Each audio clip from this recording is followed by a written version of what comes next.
Who says people can't lose their religion on Sundays? And if you don't know the expression, look up the music of REM. It means you're going to get upset. And so consider yourself warned. This story will probably make you very angry. Happy Super Bowl Sunday, everybody. I'm David Reddish, and this is Occupy Democrats. So, the Trump administration has taken swift action to start the demolition of our democracy. In the past week alone, Elon Musk has invaded U.S. aid and the Treasury Department.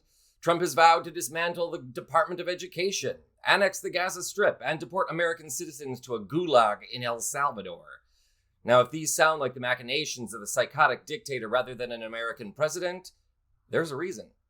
And true to his wannabe dictator spirit, Donald Trump and the Pentagon now have taken another move designed to cut the throat of American democracy.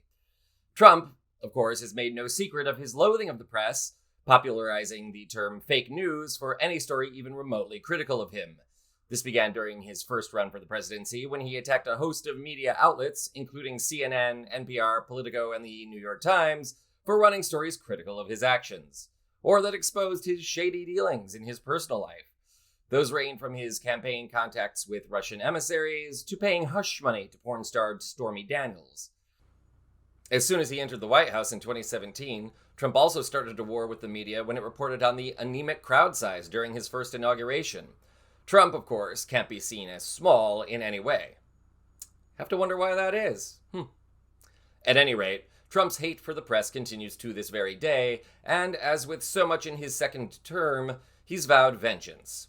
Trump wants to punish anyone critical of his actions, even if they're just reporting the truth. Which brings us to today's corrosion of democracy. Trump and his defense secretary, the noted lush Pete Hegseth, have announced that they are removing respected, established news outlets from the Pentagon briefing room. If this sounds familiar, it's because just over a week ago, Hegseth announced that the administration would remove the New York Times, Politico, and NBC from Pentagon briefings.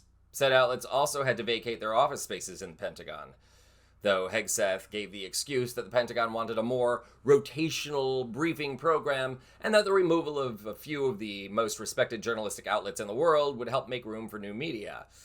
At the time, Hegseth announced that Newsmax, One American News, better known as OAN, and the alt-right website Breitbart would take over their spaces. Neither OAN or Newsmax are considered journalistic outlets since they frequently peddle conspiracy theories and false information. Breitbart is notorious for also running false conspiratorial theories and for promoting white supremacy. Charming group there. Now Trump, Hegseth, and company have gone one step further.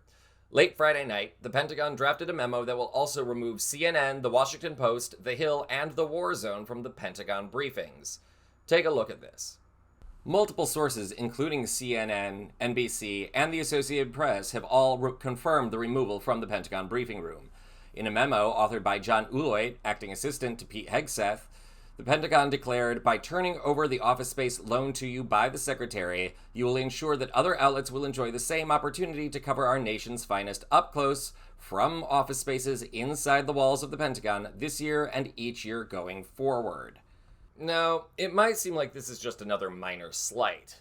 After all, there's nothing to stop any of these media outlets from covering Trump or the Pentagon, even if they're not in the room for briefings. But you need to remember something about the way media operates.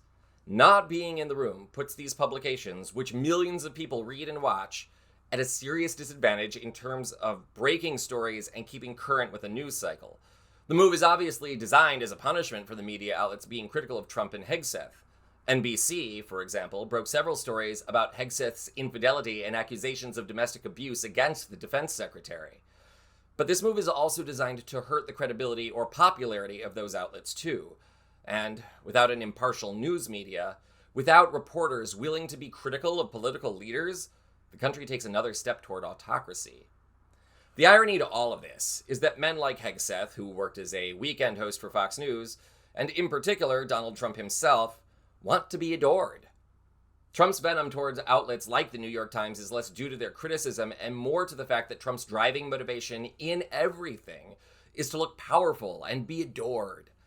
Trump's constant proclamations that he's the best president ever look delusional because they are. Deep down, Trump knows he's in way over his head in the presidency and is constantly reminded that he has no idea what he's doing. In his mind, though, if he's not the most adored man in the world, he's a loser. Like his crony Elon Musk, a lack of love in his childhood is probably what made him into a megalomaniacal adult. A spot in the Pentagon briefing room or not. Don't count the American media out just yet. Some of us grassroots journalists are used to operating outside of cushy Pentagon offices. And regardless, because democracy does die in the darkness of ignorance, count on us here at Occupy Democrats to do our best to bring you important news and to keep the spirit of American democracy alive. I'm David Reddish.